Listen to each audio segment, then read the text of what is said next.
Hey everyone, Brian here from Vintage Classic Specialist. Happy Monday to everyone. Hope everyone had a good weekend. Time for another episode of Day in the Life of Vintage Classic Specialist. This is our daily update here, what we worked on in our little restoration shop. So let's get to it here. So Rafa spent all day on this bad boy here, this blindingly bright Ravana green, which to me it's more yellow, but anyway, we can debate the color all day. Anyway, Ravana green standard Beetle. Everyone thinks it's a super Beetle, but it's not. Look at that. Yeah, that's the old style suspension, not super Beetle, which use a McPherson strut. The other dead giveaway is the front end on a Super Beetle is kind of more like rounded under in this area here. Much more bulbous looking in front. Anyway, it's a standard. So yeah, anyway, the three rear fixed windows went in, so quarter windows and the rear windows.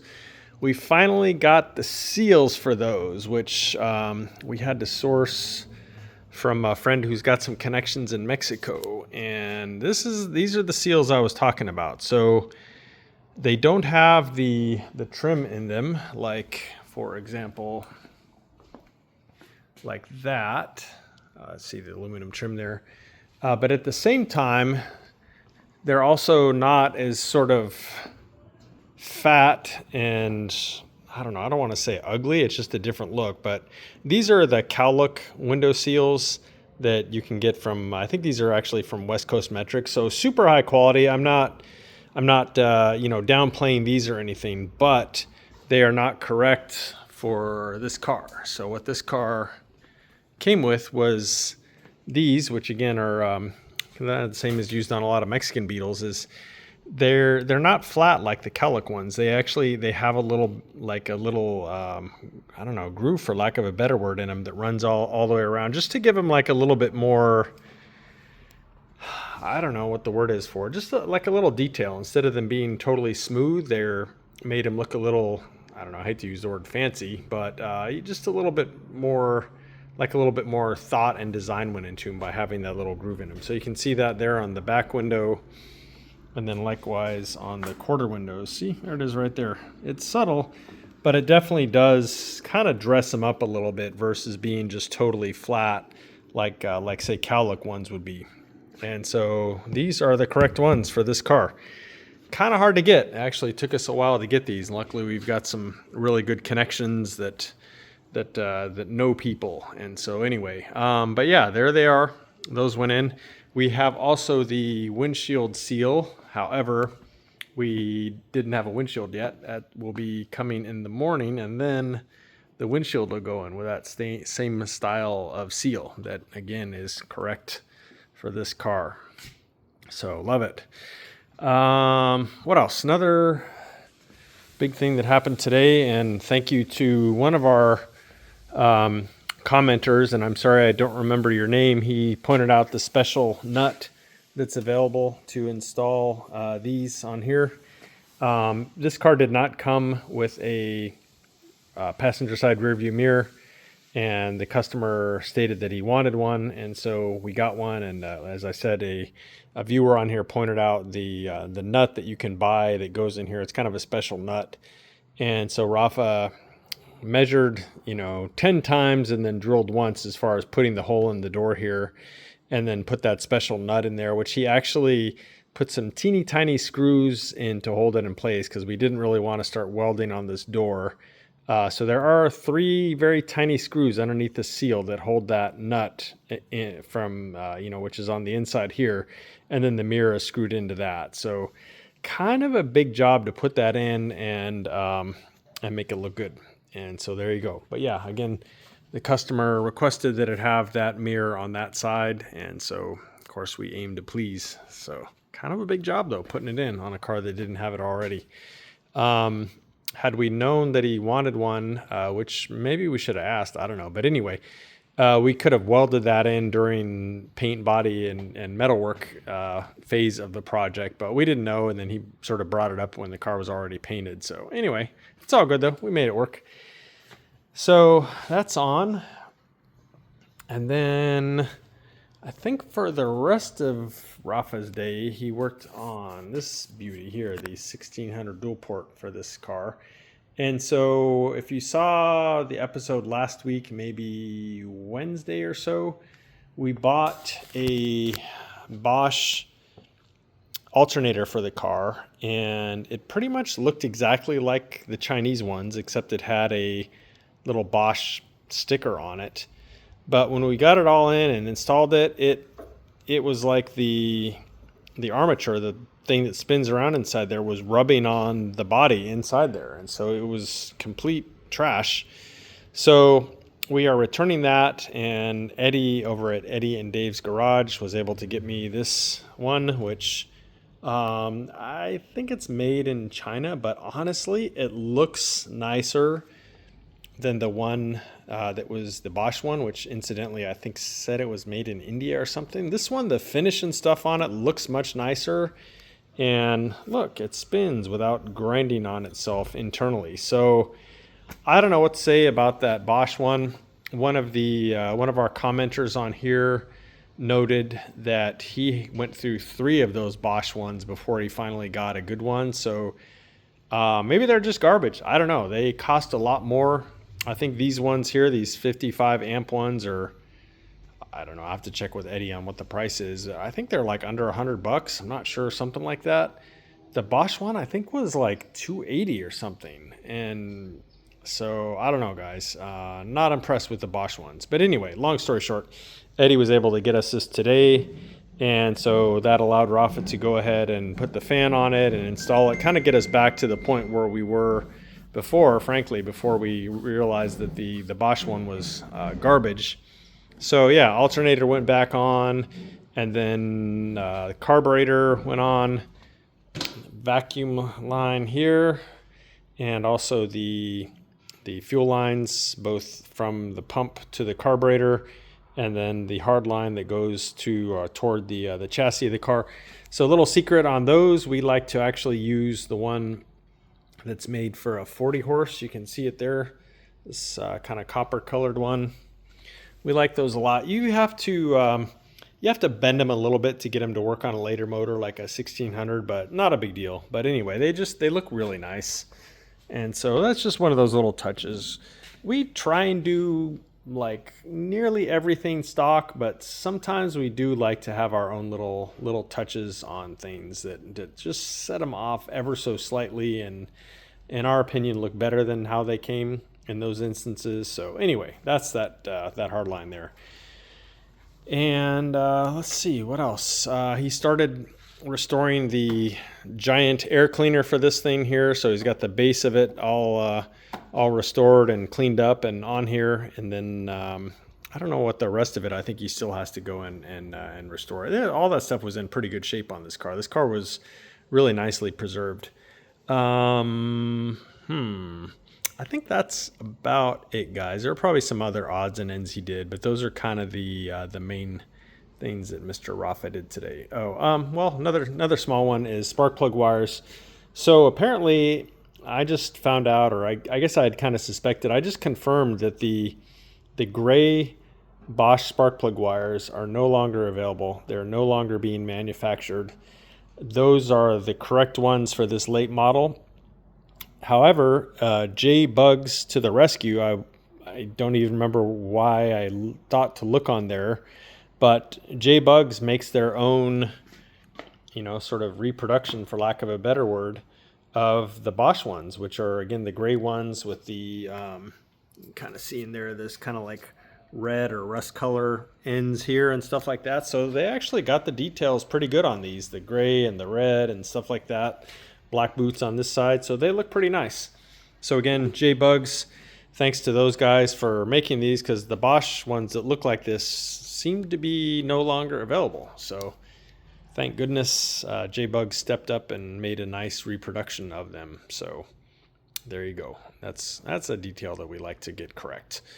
Okay, guys, so what about me? What the heck did I do today? I actually started off the day on this one. So I had kind of forgot that the owner, when he brought this car in, he pointed out that the vent wings were missing the little chrome latch piece, the piece that mounts to the door here, that the vent sort of latches on when you close it to lock the vent wing. I'd kind of forgotten about that. And so checked with him this morning if he wanted us to go ahead and add those in there. Luckily, those are available from Wolfsburg West. So ordered those and then went ahead and pulled this vent wing out completely. The reason I pulled this side out completely and the other side, it won't really be necessary to put in that little piece. But on this side, the issue was, in addition to that little piece missing, was that the vent window wasn't pressed in all the way, or at some point it had kind of moved and it had gotten out somewhat. So the glass was actually out past the edge of the frame right here. And so what that caused is when you would try to close it, was that the glass was actually hitting on the this divider bar right here. So latch aside here, you couldn't really close it all the way because, again, the glass was sort of sticking out here and would run into this thing. So went ahead and pulled that one out completely and pulled the glass out of the frame and then pressed the glass back into the frame with a new seal. The other side seems fine, so I'm just going to leave it alone. But yeah, this side really had no choice. So tomorrow I'm getting those little latch pieces, so I'll get these back together. I did have to pull off the door panel, but it's not really that big of a deal. Just re-glue this moisture barrier here when I go to put it back together. That's it. Oh, kind of easy. And it'll have functioning latching vent wings, which is a good thing to have. So the rest of the day started working on this one. So again, this is the VW Halen bug. I put a link on Saturday's video for the detailed walk around of this car.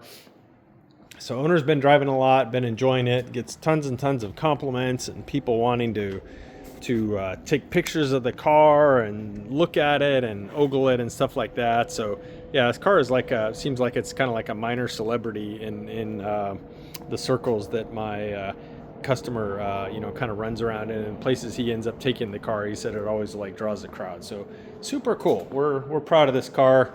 Owner's proud of it. Anyway, so the main thing it came in for was an oil change. So today, I pop this puppy open because it's worth looking at. So today went ahead and drained the oil, removed the sump plate, cleaned the screen, and then reinstalled all that with new gaskets, of course. Pulled both valve covers, checked the valves.